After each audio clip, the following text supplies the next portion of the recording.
আগামীকালই professor Yunus যখন বাংলাদেশে ফিরবেন তখন অন্তর্বর্তীকালীন সরকার শপথ নেবে বলে আমরা এখন জানতে পেরেছি। সেই অন্তর্বর্তীকালীন সরকারে কারা থাকছেন, কি হচ্ছে সেই অন্তর্বর্তীকালীন সরকারের ১ম প্রায়োরিটি বা প্রায়োরাধিকার তা নিয়ে কথা বলতে আমরা এখন বৈষম্য বিরোধী ছাত্র আন্দোলনের ৩ সমন্বয়ককে আমরা আমাদের সঙ্গে পেয়েছি। আমাদের সাথে রয়েছেন জনাব সার্জিস আলম, আমাদের সাথে রয়েছেন জনাব হাসনাত আব্দুল্লাহ এবং জনাব আবু বাকের মজুমদার। জনাব সার্জিস আলম, জনাব হাসনাত আব্দুল্লাহ এবং জনাব আবু বকর মজুমদার, আপনাদের তিনজনকে আমাদের অনুষ্ঠানে স্বাগত জানাই। অনেক ধন্যবাদ আপনারা আমাদের সাথে সাথে যুক্ত হয়েছেন। যুক্ত হয়েছে। আ আবারও আমার আবারও আমার কথার কথার আচ্ছা আমি প্রশ্নটি করে রাখি। এখন আবার এটি ঠিক হয়েছে। আমি প্রশ্নটি করে রাখি সেটি হচ্ছে যে আমরা জানতে পেরেছি যে আগামীকাল প্রফেসর ডক্টর মোহাম্মদ ইউনূসের নেতৃত্বে অন্তর্বর্তীকালীন সরকার শপথ নিতে যাচ্ছে। সেই অন্তর্বর্তীকালীন সরকারের মধ্যে আসলে কারা থাকছেন বা কি ধরনের ইয়ে দিয়ে সে সরকার পরিচালিত হবে সে ব্যাপারে আপনাদের প্রতিনিধিত্ব থাকছে কিনা এবং সেই সরকারের প্রায়োরিটি কি হবে সেটি আপনাদের কাছে একটু জানতে চাচ্ছি। আমি প্রথমেই যেতে চাই জনাব আবু বকর মজুমদার আপনার কাছে। জনাব আবু বকর মজুমদার আপনি যদি একটু এই ব্যাপারটি একটু আলোকপাত করেন তারপরে আমরা আলোচনা চালিয়ে যাব। আপনারা ধন্যবাদ আমাকে ডয়েচে ভেলেতে যুক্ত করার জন্য। শুরুতেই আমি বলতে চাচ্ছি আপনারা জানেন যে আমরা বৈষম্য বিরোধী ছাত্র আন্দোলন প্ল্যাটফর্ম থেকে আমাদের দেশের যে কোটা বৈষম্য সেটা দূরীকরণে ছাত্ররা প্রথম আন্দোলন শুরু করি। তারই প্রেক্ষিতে সেখানে ফ্যাসিবাদী আওয়ামী রেজিম আমাদের ছাত্রদের উপর গুলি চালায় এবং ফ্যাসিবাদী আওয়ামী রেজিমের অংশ ছাত্রলীগ যুবলীগ তারাও একইভাবে আমাদের শিক্ষার্থীদের উপর হামলা চালায়, গুলি করে। আপনারা দেখেছেন প্রথমে ঢাকা বিশ্ববিদ্যালয়ের নারী শিক্ষার্থীদের উপর কিভাবে অতর্কিতভাবে হামলা করে। তারই প্রেক্ষিতে সারা দেশের ছাত্র জনতা আমাদের পাশে দাঁড়ায় এবং আপনারা দেখেছেন আমাদের বিশ্ববিদ্যালয়ের মধ্যে পুলিশ, বিজিবি, সোয়াদ, এই র্যাব এরা ঢুকে আমাদের উপর অত্যাচার করে। তো তার প্রেক্ষিতে আমরা দেখি যে সারা দেশের ছাত্র জনতা সারা দিয়ে নেমে আসে এবং সেখানে প্রশাসনের গুলি, যুবলীগ ছাত্রলীগের গুলিতে অনেক মানুষ হতাহত হয় এবং সারা দেশের ছাত্র জনতা আসলে এই ফ্যাসিবাদ আওয়ামী রেজিমকে শেষ পর্যন্ত চ্যালেঞ্জ করে এবং একটি গণ অভ্যুত্থান, সফল গণ অভ্যুত্থানের মাধ্যমে এর পতন ঘটাতে সক্ষম হয়। আপনার প্রশ্নটি যদি আরেকবার একটু। আবু বকর মজুমদার, আমরা যে প্রশ্নটি করছিলাম যে আগামীকাল যে সরকার গঠিত হতে যাচ্ছে সেই সরকারের মধ্যে কারা থাকছেন, তাতে আপনাদের রিপ্রেজেন্টেশন থাকছে কিনা এবং সরকারের প্রায়োরিটি কি এই মুহূর্তে নির্ধারণ করার ক্ষেত্রে আপনার কি মনে করেন কি হওয়া উচিত, সরকার এই মুহূর্তে কি করা হ্যাঁ, উচিত? যেহেতু ছাত্র নাগরিকের এই গণ অভ্যুত্থান হয়েছে, তো সেই প্রেক্ষিতে ছাত্রদের রিপ্রেজেন্টেশন থাকবে এবং নাগরিক সমাজের পক্ষ থেকেও রিপ্রেজেন্টেশন আছে এবং একই সাথে শিক্ষক সমাজ থেকেও আমরা চিন্তা করছি যে আমাদের সেখানে রিপ্রেজেন্টেটিভ থাকবে।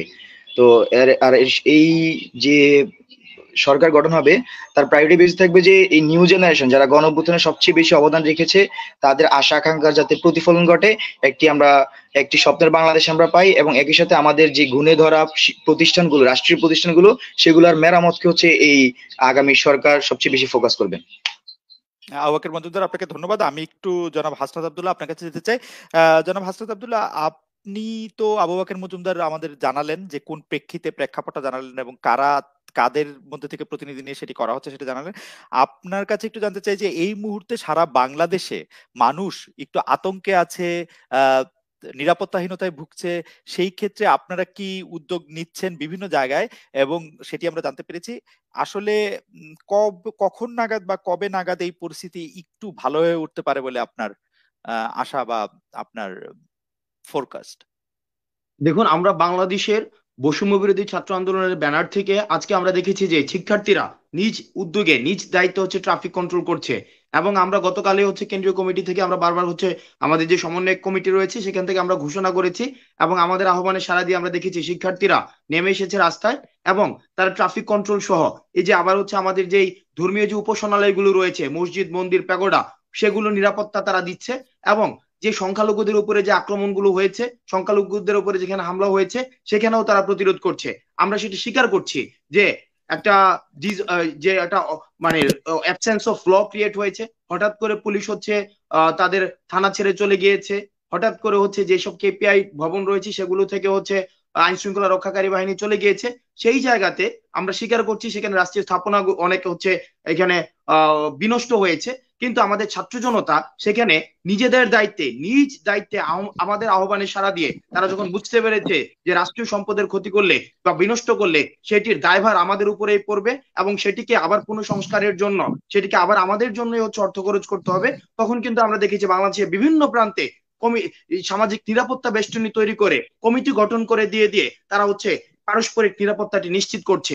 এবার যে প্রশ্নের দ্বিতীয় যে ধাপটি সেটি হচ্ছে আমরা খুব দ্রুততম সময়ের মধ্যে, যতটা দ্রুত, আপনারা ইতিমধ্যেই জেনেছেন যে ডক্টর মোহাম্মদ ইউনূস আগামীকাল দেশে আসছেন, আমরা খুব দ্রুততম সময়ের মধ্যে হচ্ছে পূর্ণাঙ্গ যে সরকার, যে অন্তর্বর্তীকালীন সরকার, সেটি হচ্ছে জনগণের সামনে হচ্ছে পাবলিশ করব, যাতে করে আইন শৃঙ্খলা রক্ষাকারী বাহিনী, আইন শৃঙ্খলা যে পরিস্থিতিটি রয়েছে সেই পরিস্থিতিটি স্বাভাবিক হয়ে যায়। আমাদের প্রথম দিন যে ধরনের আইন শৃঙ্খলা যেভাবে বিনষ্ট হয়েছে, আজকে সেটি একটু স্বাভাবিক হয়েছে। আমরা আশা করি আগামীকালের মধ্যে বা তার পরের দিনের মধ্যে সেটি স্বাভাবিক বা জনজীবনের যে স্বাভাবিক যে একটি ব্যাপার রয়েছে সেটি চলে আসবে। আপনাকে অনেক ধন্যবাদ। আমি একটু এবার সার্জি সালাম, জনাব সার্জি সালাম আপনার কাছে, জনাব সার্জি সালাম আপনার কাছে আমার কথার ইকো হচ্ছে। প্রশ্নটি করে ফেলি যে এই অন্তর্বর্তীকালীন সরকারের মেয়াদ কতদিনের হওয়া উচিত বলে আপনি মনে করেন? জি, আমাকে কি শোনা যাচ্ছে ঠিক মতো? আপনাকে শোনা যাচ্ছে। জি, আপনাকে ধন্যবাদ এবং আপনার মাধ্যমে ডয়চে ভেলে এবং যারা শুনছেন সকলকে ধন্যবাদ। আসলে আমি হাসনাত আব্দুল্লাহকে আপনি যে কোয়েশ্চেনটা করেছিলেন ওইখানে অল্প কিছু অংশ আসলে অ্যাড করতে চাই। প্রথম কথাটি হচ্ছে, আজকে আমরা যদি পুরো বাংলাদেশের পরিস্থিতি লক্ষ্য করি, এখানে আমরা দুটি জিনিস দেখতে পাচ্ছি। একটি হচ্ছে যে এই যে স্বৈরাচার সরকারের যে 16 বছরের যে শাসনামল, যেটাতে মানুষ তিক্ত বিরক্ত হয়ে গিয়েছিল, মানুষের ভিতরে একটি ক্ষোভ সৃষ্টি হয়েছিল এবং মানুষকে যে বিভিন্নভাবে বিভিন্ন রাজনৈতিক মতাদর্শের কারণে বা বিভিন্ন উদ্দেশ্য প্রণোদিত ভাবে তাদেরকে হেনস্থা করা হয়েছে, জেলে নেওয়া হয়েছে, আদালতে নেওয়া হয়েছে, থানায় নেওয়া হয়েছে, এইগুলোর সার্বিক কিংবা কিছু কিছু মানুষ ক্ষমতাসীন দলের দ্বারা যারা বিভিন্ন পোস্টের ছিল, তারা কিন্তু অন্য রাজনৈতিক মতাদর্শের মানুষগুলোকে নানাভাবে অত্যাচারিত করেছে। সেই জায়গা থেকে মানুষের একটি ক্ষোভ তৈরি হয়েছে। কিন্তু ওই মানুষগুলো যে কাজগুলো করছে, আপনি দেখে থাকবেন, আমরা সোশ্যাল মিডিয়া থেকে শুরু করে সব জায়গায় প্রত্যেক দিন বলছি যে ওই জায়গাগুলোতে মানুষের সাথে এই যে আচরণ, সেটি যদি আবার আপনারা করেন তাহলে তাদের সাথে আপনাদের কিন্তু কোনো পার্থক্য থাকছে না। সেই জায়গা থেকে আমরা এটি বলছি যে বাংলাদেশের অর্থনৈতিক অবস্থা কিন্তু এখন ভালো নয় এবং আমরা যা ক্ষতি করছি এগুলো কিন্তু জনগণের ট্যাক্সের টাকায় তৈরি হয়েছে। তাহলে আলটিমেটলি এই ক্ষতিগুলো কিন্তু আমাদেরই হচ্ছে। তাহলে আলটিমেটলি বাংলাদেশের অলরেডি একটি ইকোনমিক্যালি একটা সাস্টেনেবল অবস্থার মধ্যে দিয়ে যাচ্ছে না, সেই জায়গায় এই ক্ষতিগুলো হলে পুরো রাষ্ট্রের একটি ক্ষতি। আমরা আমাদের জায়গা থেকে সেই জায়গায় মানুষদেরকে আহ্বান জানাচ্ছি যে এই রাজনৈতিক উদ্দেশ্য প্রণোদিত যে হামলাগুলো বা ক্ষোভের কারণে যে হামলাগুলো, এগুলো থেকে আমাদের বের হয়ে আসতে হবে। ইভেন কেউ যদি ইচ্ছাকৃত ভাবে এই সহিংসতাগুলো চালায়, আলটিমেটলি সে যদি কোনো রাজনৈতিক দলের হয়, দিন শেষে কিন্তু ওই রাজনৈতিক দলের যে ইমেজটি সেটি নষ্ট হচ্ছে। এটি একটি জায়গা। আর আরেকটি যে জায়গাটি ছিল যে আমরা আমাদের এই যে অন্তর্বর্তীকালীন সরকার, আমরা আমাদের জায়গা থেকে একটি প্রস্তাবনা দিয়েছি। আমরা আশা করছি, সেনাবাহিনীর প্রধান অলরেডি ঘোষণা দিয়েছেন যে আগামীকাল রাত 8টায় এটা শপথ হতে পারে। তো সেই জায়গা থেকে আমরা আশা করছি আগামীকালকে যদি এটি শপথটি হয়ে যায় অনুষ্ঠিত, তাহলে পরশু দিন থেকে একটি স্বাভাবিক বাংলাদেশ আমরা দেখতে পাবো, যে বাংলাদেশে আমরা প্রত্যাশা করি। এবং একটি সংস্কারের মধ্য দিয়ে আপনি যে প্রশ্নটি করলেন আসলে যে কত দ্রুত সময়ের মধ্যে হতে পারে, আপনি জেনে থাকবেন যে বাংলাদেশে বিগত 16 বছরে আসলে কোনো ইলেকশনই হয় নাই। জাতীয় নির্বাচন বলতে বাংলাদেশে কিছু ছিল না, মানুষ তার ভোটাধিকার হারিয়েছে। সেই জায়গা থেকে আপনার এই সিস্টেমগুলোকে রিফর্ম করতে হবে। বাংলাদেশের নির্বাচন কমিশনকে আপনার ওই আস্থাটি ফিরিয়ে আনতে হবে, মানুষ যেন ভোট দিতে চায়। ওই জায়গায় যে মানুষগুলো রয়েছে, করাপ্টেড মানুষগুলো, তোষামতকারী মানুষগুলো, তাদেরকে আপনার চেঞ্জ করতে হবে। আপনি যদি বিচার বিভাগের দিকে লক্ষ্য করেন, মানুষের কিন্তু এই আস্থাটি চলে গিয়েছে বিচার বিভাগের উপর থেকে। আপিল বিভাগে ওই বিচারকগুলোই বসে রয়েছেন যারা সরকারের তোষামত করতেন। এই জায়গাগুলোতে আমাদের রিফর্ম করতে হবে। আমার যে পুলিশ বাহিনী, এই পুলিশ বাহিনীর উপরে আমরা দেখছি কিছু বিভৎস ঘটনা ঘটেছে আসলে। কিন্তু সত্যি কথা বলতে আমি আমার জায়গা থেকে বিশ্বাস করি মানুষের ক্ষোভগুলো আসলে পুলিশের উপরে নয়, মানুষের ক্ষোভ হচ্ছে ওই পুলিশের ওই পোশাকটির উপরে, যেই পোশাকটিকে ব্যবহার করে এই স্বৈরাচার সরকার বিগত 16 বছর ধরে মানুষকে নানাভাবে নির্যাতন করেছে, হয়রানি করেছে, জেলে এনেছে, আদালতে পাঠিয়েছে। মানুষের একটি সামগ্রিক কালেকটিভ একটি ক্ষোভ তৈরি হয়েছে ওই পোশাকটির উপরে। আলটিমেটলি এই স্বৈরাচার সরকার ওই পোশাকটিকে ইউজ করে এই কাজটি করেছে দেখে পুলিশের উপর একটি ক্ষোভ তৈরি হয়েছে। তো সামগ্রিক এই যে সিস্টেম গুলো আমরা আশা করছি দ্রুততম সময়ের মধ্যে হতে পারে, এটি নির্দিষ্ট আমি সময় বলছি না, যত দ্রুততম সময়ের মধ্যে এগুলোর একটি সংস্কার হয়ে এই যে সরকার আমাদের, সেই সরকার যদি মনে করেন না এখন একটি জাতীয় নির্বাচন দেওয়ার উপযুক্ত সময় হয়েছে, আমরা বিশ্বাস করি তখনই অতি দ্রুত সময়ের মধ্যে এই নির্বাচনটি হবে। সার্জিস আপনাকে ধন্যবাদ। আমার কথার ইকো হচ্ছেই, সেজন্য আমি একটু হ্যাঁ আচ্ছা, এটি একটু ঠিক করার জন্য এখন বোধহয় ঠিক হয়েছে। আবার এটি একটু ঠিক করার জন্য আমরা একটু কারিগরি সহায়তা নিচ্ছিলাম। এখন বোধহয় আর ইকো হচ্ছে না, এখন শোনা যাচ্ছে। যাই হোক, আমি প্রশ্নে চলে আসি। তো প্রশ্নটি হচ্ছে যে আপনারা বলছেন যে হ্যাঁ, আসলে যে সময়ের মধ্যে দিয়ে গিয়েছে সেইখানের মধ্যে এটি অনেকগুলি ঘটনা সেগুলি আসলে ঘটছে। আপনারা চেষ্টা করছেন বৈষম্য বিরোধী ছাত্র আন্দোলন প্ল্যাটফর্ম থেকে যে যাতে এই ঘটনাগুলি পুনরাবৃত্তি না ঘটে এবং অতি দ্রুত এটি শেষ হয়ে যায়। এবং হাসনাত আব্দুল্লাহ, আবু বকর মজুমদার এবং সার্জিস আলম তিনজনই এটি বলছেন যে তাদের কাছে এটি আসলে কোনোভাবে এটি কাম্য নয়। এবং অন্তর্বর্তীকালীন সরকার প্রসঙ্গে আসলে সার্জিস আলম একদম স্পষ্টই বললেন, আমাদের আর দুজন যে সমন্বয়ক আছেন আবু বকর মজুমদার এবং হাসনাত আব্দুল্লাহ, তারাও আসলে স্পষ্ট ভাষায় বলেছেন যে তারা এই গত 16 বছর যা হয়েছে এর পুনরাবৃত্তি আর তারা চান না, এবং তারা একটি নতুন দিনের সময় বা স্বপ্ন দেখেন। কিন্তু আপনাদের তিনজনের কাছেই আমাদের প্রশ্ন যে আমরা এটা শুনতে পেরেছিলাম যে আপনাদের মধ্যে থেকে প্রতিনিধি রাষ্ট্র পরিচালনা বা সরকার পরিচালনা থাকে। এই বিষয়টি আচ্ছা, এই বিষয়টি যদি আবু বকর থেকে শুরু হয়। জি হ্যাঁ, আর যেহেতু আপনার ছাত্রদের আন্দোলন থেকেই তরুণ প্রজন্মের যে আশা আকাঙ্ক্ষা, সেই আশা আকাঙ্ক্ষা দেখেছে যে তাদের আশা আকাঙ্ক্ষা পূরণের সবচেয়ে বড় চ্যালেঞ্জ ছিল এই ফ্যাসিবাদ। তো তরুণ প্রজন্মই সর্বপ্রথমে ফ্যাসিবাদকে চ্যালেঞ্জ করেছে। তো তরুণ প্রজন্মের আশা আকাঙ্ক্ষার প্রতিফলন ঘটানোর জন্য বাংলাদেশ রাষ্ট্রের মধ্যে আমরা মনে করেছি তরুণ প্রজন্মের রিপ্রেজেন্টেশন থাকা উচিত, এবং নাগরিক সমাজও মনে করেছে আসলে আমাদের রিপ্রেজেন্টেশন থাকা উচিত। তো সেই প্রেক্ষিতে আমরা এই যে সামনে যে অন্তর্বর্তীকালীন সরকার গঠন করব, সেখানে আমাদের তরুণ প্রজন্মের রিপ্রেজেন্টেশন থাকবে। তাদের মূল কাজ থাকবে যে আমাদের যে তরুণ প্রজন্ম যারা এই ফ্যাসিবাদ হটানোর জন্য জীবন দিয়েছে, আমাদের এই ফ্যাসিবাদ হটানোর যুদ্ধে তারা ঝাঁপিয়ে পড়েছে সারা দেশে, পাড়া মহল্লায়, গ্রামে গ্রামে, তাদের আশা-আকাঙ্ক্ষা পূরণ করাই এই আমাদের রিপ্রেজেন্টেশনের মূল কাজ হবে। এবং একই সাথে সেই আশা-আকাঙ্ক্ষা যদি আমি আবার উল্লেখ করতে চাই, আমাদের রাষ্ট্রীয় যে প্রতিষ্ঠানগুলো সেগুলো সংস্কার করা, একটি অবাধ নিরপেক্ষ নির্বাচন কমিশন করা, একটি গণতান্ত্রিক পরিবেশ বাংলাদেশে সৃষ্টি করা যেখানে আর কোনো নতুন ফ্যাসিবাদ কায়েম হবে না, এবং শিক্ষা প্রতিষ্ঠানগুলোতে ছাত্রলীগ বা সরকার দলীয় ছাত্র সংগঠনের পূর্বে আমাদের যেই ইতিহাস, সেখানে আমরা দেখতে পাই তারা অরাজকতা চালায়, সাধারণ শিক্ষার্থীদের উপর নির্যাতন করে। সেই ধরনের কাঠামো যাতে একেবারে ভেঙে দেওয়া হয় এবং সেটা যাতে একটা সাস্টেনেবল প্রসেস হয়, সেটা নিয়ে মূলত কাজ থাকবে হচ্ছে যে আমাদের এই যারা তরুণ রিপ্রেজেন্টেশন তাদের, এবং জাতিকে একটি সুন্দর বাংলাদেশ, একটি স্বপ্নের বাংলাদেশ দেওয়ার প্রত্যাশা নিয়ে তারা কাজ করবে। জি, ধন্যবাদ। জনাব মজুমদার, আপনাকে ধন্যবাদ। আমি একটু জনাব হাসনাত আব্দুল্লাহ এবং তারপর জনাব সার্জিস আলমকে একই বিষয়ে একটু প্রশ্নটা যদি পুনরাবৃত্তি করতেন কাইন্ডলি। অনেক জায়গায় আমরা এটি শুনতে পেয়েছিলাম যে আপনাদের প্রতিনিধিত্ব রাষ্ট্র পরিচালনায় বা সরকার পরিচালনায় থাকবে। সেই প্রতিনিধিত্বটার আকার কি হবে? আপনারাই কি সেই সরকার পরিচালনায় সরাসরি অংশগ্রহণ করছেন? সেই সরকার পরিচালনায় বা রাষ্ট্র পরিচালনায় এই নির্বাচনটা কিভাবে হবে এবং এটা আপনাদের প্রতিনিধিত্ব সেখানে থাকছে কিনা? মানে আপনাদের প্রতিনিধিত্ব বলতে আপনাদের পছন্দের প্রতিনিধিত্ব না, আপনাদের মধ্যে থেকেই কেউ রাষ্ট্র পরিচালনায় থাকছে কিনা? দেখুন, এই অন্তর্বর্তীকালীন সরকার যেটি হয়েছে, আজকের যে এই পরিস্থিতিটি এসেছে, এই যে গণ অভ্যুত্থানটি হয়েছে, এই গণ অভ্যুত্থানটি কিন্তু ছাত্র জনতার সরাসরি উপস্থিতির মধ্য দিয়েই কিন্তু তৈরি হয়েছে। এবং ছাত্র জনতা কিন্তু এই ফেসিস্ট গভর্নমেন্টকে চ্যালেঞ্জ করেছে। এই যে ফেসিজম এত বছর ধরে ঝেঁকে বসেছিল, এই ফেসিজমকে উৎখাত করার জন্য রাজনৈতিকভাবে বিভিন্ন সময় বিভিন্ন আন্দোলন হয়েছে, বিভিন্ন কর্মসূচি গ্রহণ করা হয়েছে, কিন্তু তারা সফল হতে পারেনি। কিন্তু যখন তরুণ প্রজন্ম জেগে উঠেছে, যখন তরুণ প্রজন্ম জেগে উঠে অন্যায়ের বিরুদ্ধে কথা বলেছে, তখন তরুণ প্রজন্মের সাথে অন্যান্য সমমনা যারা ছিল ফেসিবাদের বিরুদ্ধে, তরুণ প্রজন্মের মধ্য দিয়ে কিন্তু ফেসিবাদকে উৎখাত করেছে। এখন আমরা দেখছি আজকে এই সময়টিতে দাঁড়িয়ে জনগণ বা ছাত্র নাগরিক সবাই চাচ্ছে এই অন্তর্বর্তীকালীন সরকারে হচ্ছে ছাত্র জনতার, ছাত্র নাগরিকের অংশগ্রহণ নিশ্চিত করতে হবে।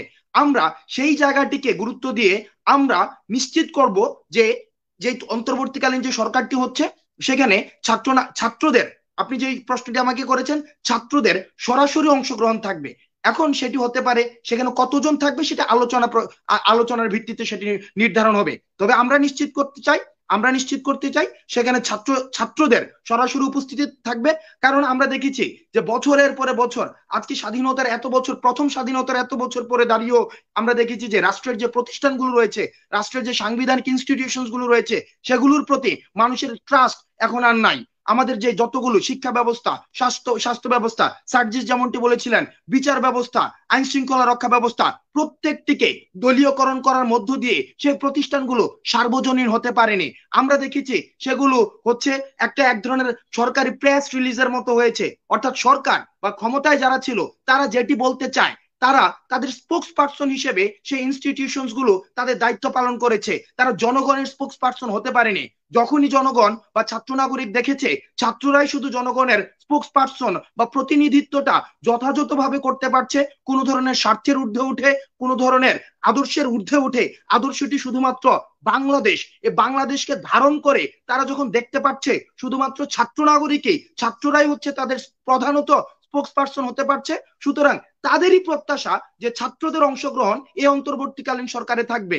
এবং এই অন্তর্বর্তীকালীন সরকারে ছাত্রদের অংশগ্রহণের মধ্য দিয়ে যে ইনস্টিটিউশন গুলোর মধ্যে মানুষের আস্থাহীনতা তৈরি হয়েছে, সেই আস্থাহীনতাকে আবার রিস্টোর করা হবে। এবং সেই রিস্টোর করার ধাপটিতে আমরা বিশ্বাস করি ছাত্ররা যুগান্তকারী ভূমিকা পালন করতে পারে, যেমনটি করে ভূমিকা পালন করেছে এত বছরে ঝেঁকে বসা ফেসিবাদ পতনের মাধ্যমে। আপনাকে ধন্যবাদ হাসনাত আব্দুল্লাহ।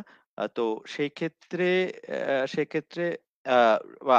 আমি শুধু সার্জিস আলমকে এই প্রসঙ্গে আর রিপিট না করে আমরা একটু সংক্ষেপে সার্জিস আলমকে জানতে চাচ্ছিলাম যে অনেকেই বলছেন যে ছাত্রদের একটি নতুন রাজনৈতিক দল করা উচিত এবং সেই নতুন রাজনৈতিক দলের মাধ্যমে একটি নতুন রাজনীতি শুরু করা উচিত। এই ব্যাপারে আপনাদের কোনো চিন্তা আছে কিনা?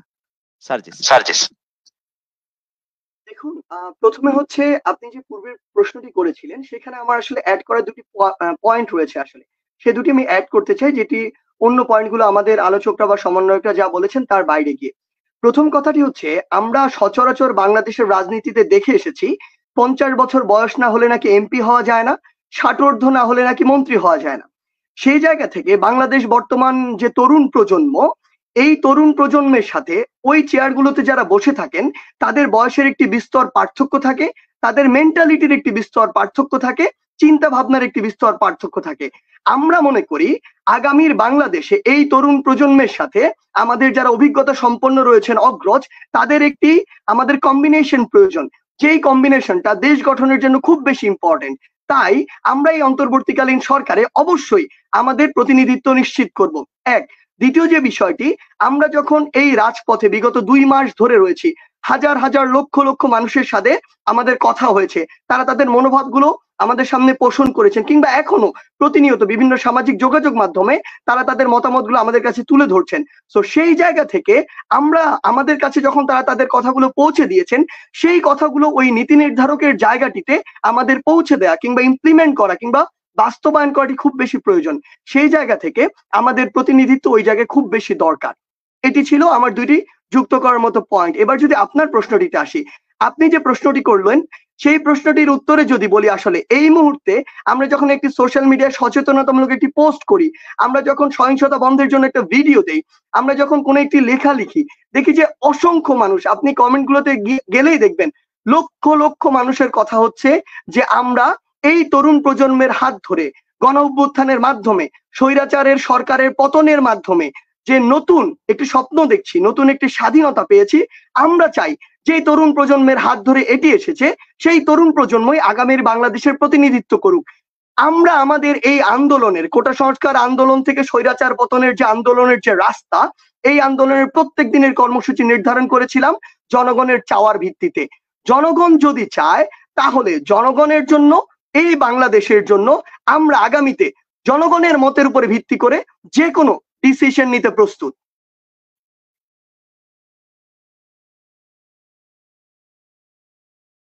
আমরা একদম অনুষ্ঠান শেষ করে দিব। 30 সেকেন্ডে কি একটু বলা সম্ভব? মানে সার্জিস বা বাকের বা হাসনাত কে বলবেন যে আপনার জনগণের মত ঠিক কিভাবে বুঝবেন? সোশ্যাল মিডিয়ার উপর ভিত্তি করে?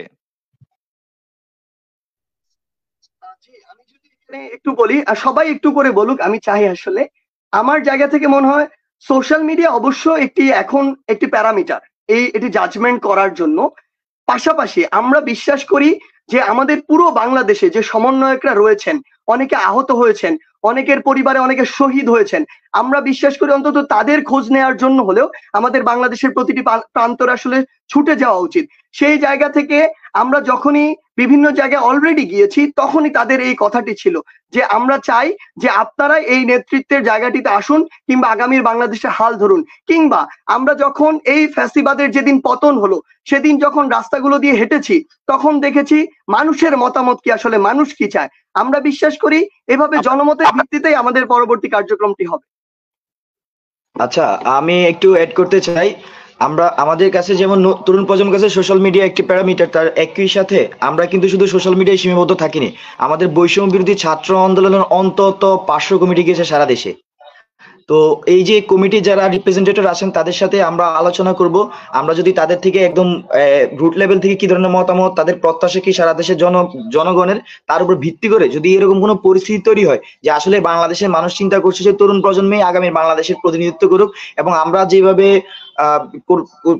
কোন ধরনের লোভ লালসার বাইরে গিয়ে আসলে একমাত্র শুধু বাংলাদেশের জাতীয় স্বার্থকে সামনে রেখে আমরা এই আন্দোলন চালিয়েছি, এবং সেই প্রত্যাশা যদি আমাদের দেশবাসীর আমাদের উপর থাকে এবং তারা যদি সেই ডিমান্ড তৈরি করে, তাহলে অবশ্যই আমরা দেশবাসীর জনগণের সেই প্রত্যাশা পূরণে আমাদের জায়গা থেকে সর্বোচ্চ সচেষ্ট থাকবো। ধন্যবাদ। বাকের আপনাকে ধন্যবাদ। হাসনাত, খুব সংক্ষেপে। আচ্ছা, আমরা যেটা দেখেছি সামাজিক যোগাযোগ মাধ্যম অবশ্যই একটি প্যারামিটার, কারণ আমরা দেখেছি ডিজিটাল সিকিউরিটি অ্যাক্ট, সাইবার অ্যাক্টের মতো করে যেই সব অ্যাক্ট আমাদের এসেছে, সেগুলো আমাদের বাকরুদ্ধ যখন করেছে, তখন আমাদের সামাজিক যোগাযোগ মাধ্যমে একটি গুরুত্বপূর্ণ মত প্রকাশের ক্ষেত্রে বা দ্বিমত প্রকাশের ক্ষেত্রে গুরুত্বপূর্ণ ভূমিকা পালন করেছে। সুতরাং এটা একটি প্যারামিটার। দ্বিতীয়ত হচ্ছে, গত এই আন্দোলনের 2 মাসের যে এক্সপিরিয়েন্স হয়েছে, আমরা মানুষের কাছে ছুটে গিয়েছি, ছাত্রদের কাছে ছুটে গিয়েছি, রাজপথ থেকে আমাদের গণভবন পর্যন্ত, বঙ্গভবন পর্যন্ত আমরা ছুটে গিয়েছি। সেখানে আমরা মানুষের প্রত্যাশা দেখেছি, সেখানে মানুষের আমাদের চাহনি দেখেছি, তাদের আশা দেখেছি, আমাদেরকে ঘিরে তাদের নতুন একটি স্বপ্ন তারা বুনতে আমরা দেখেছি। সুতরাং তাদের স্বপ্ন বাস্তবায়নে আমরা যে কোনো ধরনের ডিসিশন নিতে, অর্থাৎ জাতীয় স্বার্থকে মাথায় রেখে যে কোনো ধরনের ডিসিশন আমরা অবশ্যই নিব।